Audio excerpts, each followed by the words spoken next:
Hello and welcome to Watch Releases Recap for the week of June 7th until June the 14th.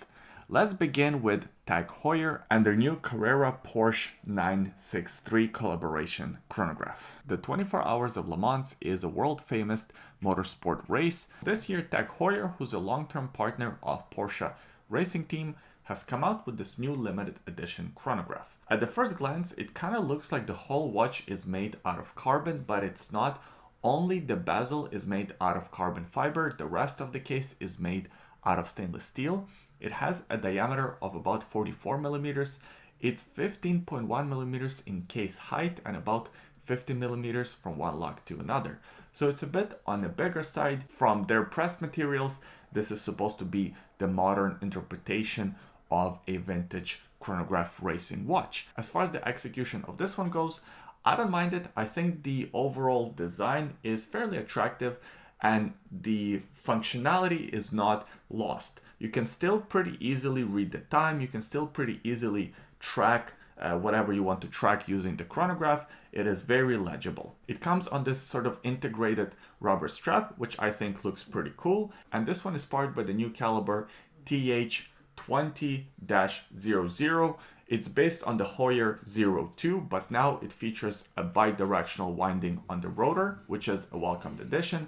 It also beats at 28,800 vibrations per hour. It has 33 joules and 80 hours of power reserve. As far as the pricing and availability for this model goes, it's limited to 963 pieces, and these ones are priced at 9,000 Swiss francs or about 10,000 US dollars. So quite a bit of money for a watch like this, but it's not the most expensive chronograph that I've seen. The new Longines Conquest Collection. Whenever I mention Longines on this channel, more often than not, it's in a positive light, and I'm happy to say this new collection, once again, at least in my opinion, is a very positive step forward. We know Longines Conquest model line. It comes with a few different styles of the watch and also a couple of different sizes. Previously, this time and date version was only available in a 41 millimeter case diameter, which is not too bad, but it wasn't for everyone's wrist.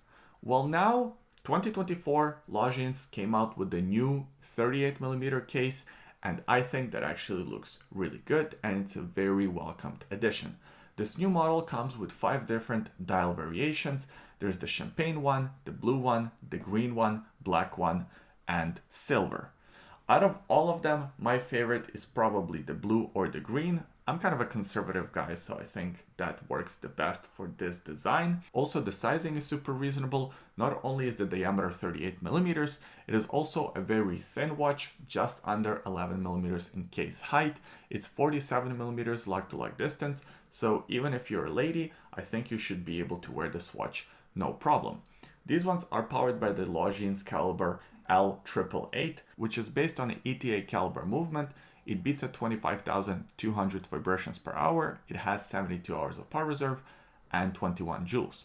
These models also feature 100 meters of water resistance, a sapphire crystal, and a pretty attractive design all around. I'm a big fan of this release. I think it looks great. It's a perfect everyday watch. The only thing that I'm not so crazy about is the pricing, 2,300 euros. It's about the same in US dollars. I think on the gray market in a few months, these watches will be available for about 1,500, maybe 1,400. At that price point, that's where this watch should be. The new MoonSwatch Mission to Earth models. 2 years since Swatch and Omega partnered up and gave us MoonSwatch Collection, we are still seeing new releases. This time there are 3 new colors called Mission to Earth. There's one called Polar Lights. I think that's actually the most attractive out of the 3 released. That one is based on the Northern Lights. I think it looks pretty good, and yeah, you can kind of see the design inspiration. The next one is called Mission on Earth Desert, and this one actually looks quite a bit like the Saturn one. In fact, if you were to put them side by side and wouldn't tell me which one is which, I probably would not be able to tell you the difference. And once again, the only difference between this and the previous releases is the new color scheme, and there's also the new Mission to Lava. And this one is, of course, based on volcanic rock or lava. This one looks pretty good. Some people say it's a bit of a Speedmaster Ultraman inspiration there. Some people say it's a little bit of Alaska Project 2 or Alaska Project 3 inspiration there. Yeah, other than the little pops of color, I don't really see those inspirations. I think Swatch Group has stumbled on a bit of a gold mine, and now they're really milking this cow until it runs dry. I don't know how much more excitement is in the watch industry for these watches. I don't personally hate them. I just think at this point they're a little bit overplayed.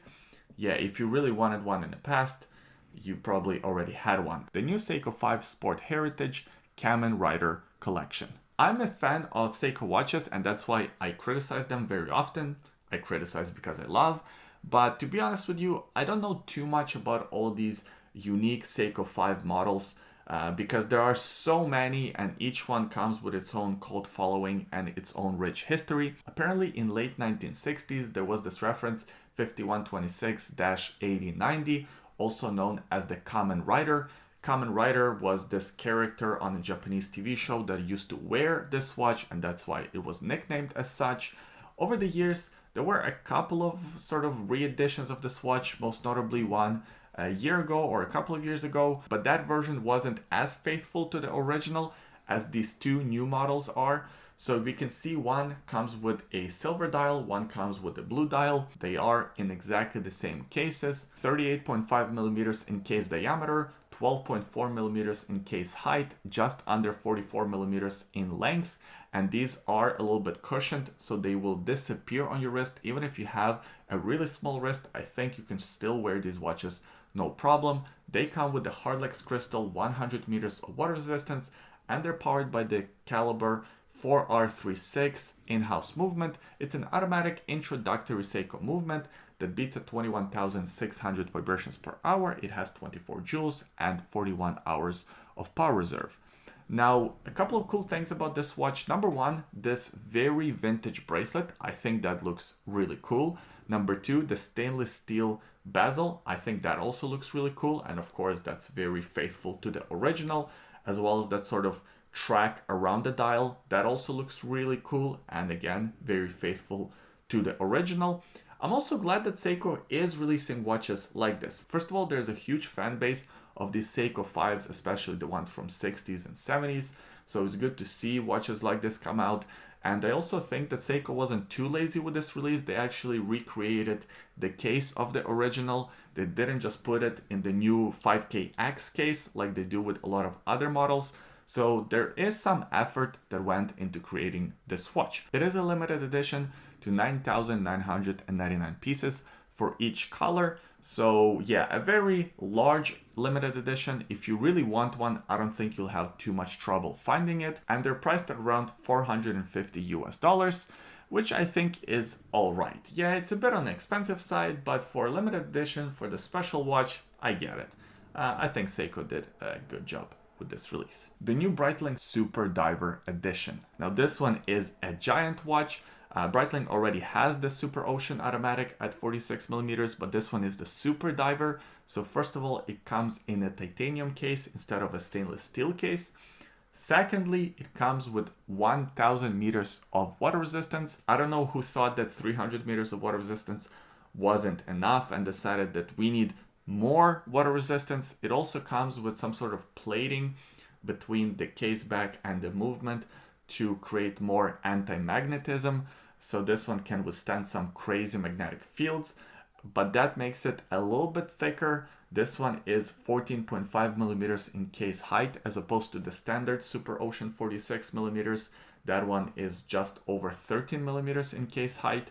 So you do have a bit of a trade-off for the higher water resistance and higher anti-magnetism properties. This one is powered by the Breitling Caliber 10 movement. It's a slight upgrade over the Caliber 17. Mainly it has slightly more power reserve. This watch is of course also more expensive. So it's 5,200 euros on the rubber strap and about 5,700 euros on the bracelet. It's a very similar price in US dollars. As far as the looks of this watch, I'm not a huge fan of it. I think you have to have a certain personality to wear a 46 millimeter watch with the camo dial. You know who you are if you like this type of watch, if you like this type of size. Well, now there is a new option available for you. As far as the pricing goes, I think it's a little bit too much. A watch like this, maybe 4 grand, something like that would be a little bit more reasonable. Around 6 grand on a bracelet, yeah, it's a lot of money. Breitling, come on. And lastly, let's talk about Timex and James Brand GMT. So James Brand apparently is this EDC type company. EDC stands for everyday carry. They make little carabiners and all kinds of little widgets and fidgets for your everyday carry needs. Well, they partnered up with Timex and created this GMT, which I actually think looks really cool. I first saw the article about this watch on the Hodinkee website. I went to James Brand website to check it out, and unfortunately these watches are all sold out. So the watch was priced at $750, which is quite a bit of money, and it's a limited edition to 1,000 pieces. But from reading the article and sort of looking at the pictures, I think the price is actually not too bad. So these watches are powered by the Miyota Caliber 9075 automatic GMT movement. It's a true GMT movement with 40 hours of power reserve. It also comes in a titanium case, 41 millimeters in diameter, 11.5 millimeters in case thickness. So really good case dimensions, 200 meters of water resistance, and the design of the watch is very attractive. I think James Brand and Timex did a great job with this watch, and I hope to see more watches like this in the future that maybe are not a limited edition. And that's it for this video. I hope you enjoyed it. If you did, give it a thumbs up, subscribe to the YouTube channel for more videos like this, and leave a comment in the comment section below. Let me know what releases stood out to you personally. I always enjoy reading your comments.